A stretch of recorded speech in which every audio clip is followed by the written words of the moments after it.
Қайырлы күн, балалар. Әдебиет сабағымызды бастаймыз. Оқулығымыздың 95-ші бетін ашамыз. 40-шы сабақ Қазақстан байрағы. Балалар, бүгін біз сабақта өлеңді түсініп оқитын боламыз, өлеңдегі көркем сөздерді табатын боламыз, балалар.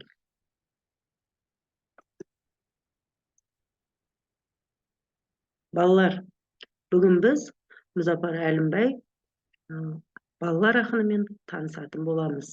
Ол 1923 жылы Павлодар облысында дүниеге келіп, 2017 жылы дүниеден өткен. Ол балалар ақыны. Аулақ бол, жаман әдеттен, балдәурен, жауқазын, тағы басқа оның балаларға арналған кітаптары бар. Балалар, ал бүгін біз Мұзафар Әлімбайдың Қазақстан байрағы деген өлеңін түсініп оқимыз. Тыңда. Зеңгір аспан көгілдір, алтын күні төрінде, тамыл жұтып төгіп тұр, шаттық сыйлар көңілге. Көк аспандай көгілдір, Қазақстан байрағы, тұрса күндей төгіп нұр, жылдарымыз жайдары. Көк байрақтың бетінде, қыран бүркіт қанатты, сол қыранда еркіндеп, бала өседі талапты. Балалар, бұл Мұзафар Әлімбайдың Қазақстан байрағы деп аталатын өлеңі. Олай болса, келесі екінші тапсырмаға назар аударыңыздар. Екінші тапсырмада біліп алыңыздар, міне мұнда берілген көк ту бұл Қазақстан Республикасының мемлекеттік туы. Бұл тудың авторы Қазақстанның еңбек сіңірген өнер қайраткері Шәкен Ниязбеков. Ал мынау келесі тұрған бұл біздегі, бұл елтаңба. Бұл елтаңба Қазақстан Республикасы мемлекеттік елтаңбасының авторлары, олар белгілі суретшілер Жандарбек Мәлібеков пен Шот-Аман Уәлиханов, балалар. Ал бізде мемлекеттік гимннің әнін жазған Шәмші Қалдаяқов, сөзін жазғандар Жұмекен Нәжімеденов және Нұрсұлтан Назарбаев. Балалар, бұны біз есімізде сақтауымыз қажет. Біз әркез бұл бізге өте қажет болады. Келешекте қажет болады. Келесі ойланда жаса әдісін қолдана отырып, үшінші тапсырманы орындайық. Енді балалар, өлеңге сүйеніп, көркем сөздерді тауып жазайық. Аспан, күн, Қазақстан байрағы, бүркіт дейік. Балалар, өлеңге қарасаңыздар, неге? Зеңгір аспан деген, кейін алтын күн. Қазақстан байрағы дейді, ол көк аспандай Қазақстан байрағы деп аталады екен, көк аспандай көгілдір Қазақстан байрағы. Бұл көркем сөздерімізде бүркіт. Ол бізде қалай айтылған еді? Қыран бүркіт деп жазылған жері бар еді, көркем сөздер. Біз осылай көркем сөздерді табамыз. Сіздер де дәл солай тапты деп ойлаймын. Келесі төртінші тапсырмаға назар аударыңыздар. Енді осы жоғарыдағы көркем сөздерді қатыстырып, сөйлем құраңдар дейді. Үлгі ретінде міне берілген, біздің көк туымызда қыран бүркіт бейнеленген дейді. Яғни, біздің көк туымызда не бейнеленген дейді? Қыран бүркіт бейнеленген дейді. Яғни, біз бұл жерде не істедік?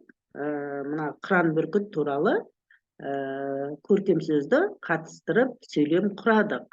Келесі, міне бірінші тұрған бізде аспан, яғни зеңгір аспанда Қазақстанның көк туы желбіреп тұр деп жазсақ болады, балалар. Және де еліміздің мемлекеттік туында шуағын шашқан алтын күн бейнеленген десек болады. Келесі Қазақстан байрағы. Қазақстан туының түсі көк аспандай көгілдір түсті. Деп, яғни, көк аспандай көгілдір түсті ол Қазақстан байрағы деп көркем сөзді пайдаланып сөйлем құрап жазсақ болады. соңғы бүркітке берілгенмен де мысалы үшін қыран бүркіт биік таулардың шыңында қалықтап ұшады, немесе қыран бүркіт биік тау шыңында ұя салады деп көркем сөздерді қатыстырып сөйлем құрасақ болады. Балалар, мен сіздерді дәл осылай көркем сөз құрады деп ойлаймын. Жарайсыңдар. Олай болса, келесі тапсырмаға назар аударайық. 5-ші тапсырманы оның зерттеу әдісі бойынша орындап көрейік.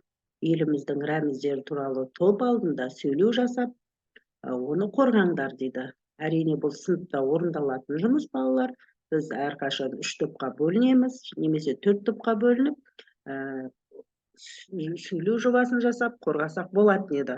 Ал қазір, мысал үшін, бірінші топ ту, екінші топ елтаңба, үшінші топ гимн болып бөлініп, бірінші топ тақырыпты таңдап, екінші топ авторлар туралы мәліметін, үшінші топ өлең, нақыл, сөз, қысқа мәтіндерін орындаса болады екен. Енді міне мысал үшін, оны былай қорғасақ болады. Бізде біліп ал деген тапсырма бар еді. Кешіресіздер. Осы біліп ал тапсырмасында берілген міне мысал үшін. Қазақстан Республикасы мемлекеттік туының авторы Қазақстанның еңбек сіңірген өнер қайраткері Шәкен Ниязбеков. Қазақстан Республикасы мемлекеттік елтаңбасының авторлары белгілі суретшілер Жандарбек Мәлібеков пен Шот Аманғалиханов. Мемлекеттік гимннің әнін жазған Шәмші Қалдаяқов, сөзін жазғандар Жұмекен Нәжмеденов, Нұрсұлтан Назарбаев деп біз осылай сөйлеу жобасын жасасақ болады екен, балалар. Балалар, міне осымен біздің бүгінге арналған әдебиет сабағымыз аяқталады. Сіздер барлық сабақ түсінікті деп ойлаймын. Бүгінгі сабақта сіздер өлеңді түсініп оқыдыңыздар, өлеңдегі көркем сөзді таптыңыздар деп ойлаймын. Сіздерге сабақ ұнады деп ойлаймын. Олай болса, мына өлеңді түсініп оқып, мәнерлеп оқып, жаттап алуларыңызды ұсынамын. Балалар, осымен біздің сабағымыз аяқталады. Келесі кездескенше сау сәлеметте болыңыздар.